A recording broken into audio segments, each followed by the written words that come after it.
nama je Sveti Nikola, imenjak, rođeni imenjak Nikole Lončara, reprezentativac, a svakako i unuk Nikole Nikolića koji svira violinu u Zelenoj jakni. Dakle, kako je trajao put, Nikola?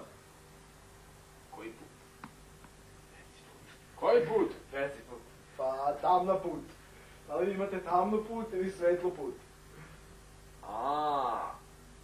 Tamno put. Da, i kako je trajao? Kratko.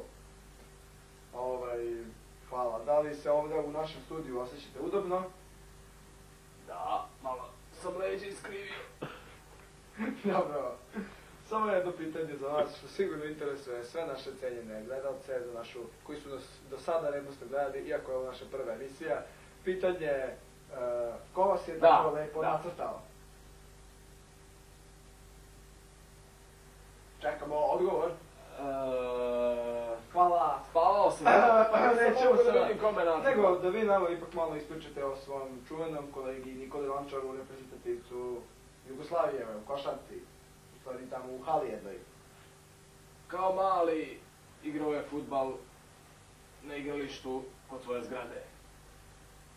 Igrao je fudbal 15 godina i još 15, to dođe 30. I još one dve u proleteru, to dođe... Tako je, ajmo jedan aplauz iz publike. I onda je prešao na košarku. I da li sada će imati isto više uspeha? Naravno, ima sve petice. Ne, treba se reći trojke, sve trojke daje, trojke. I da li će preći u neki veći klub? Da, ovo je veoma mali, ima ih samo trojica, preći će tamo gde su 20-orica. To je mnogo veći klub. Ovo je mali, ima ih samo trojica. Trener, čistač i on. Nisu imali baš neke uspehe, ali nadam se u ovom većem timu da će biti mnogo više, da će biti aktivnija borba i timski rad. Dakle, bio je to kratkoročni razgovor sa Svetim Nikolom. Izvinjam se. U redu je.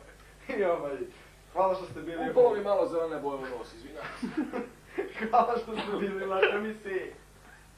Nema na čemu i drugi put idem ja na nebo.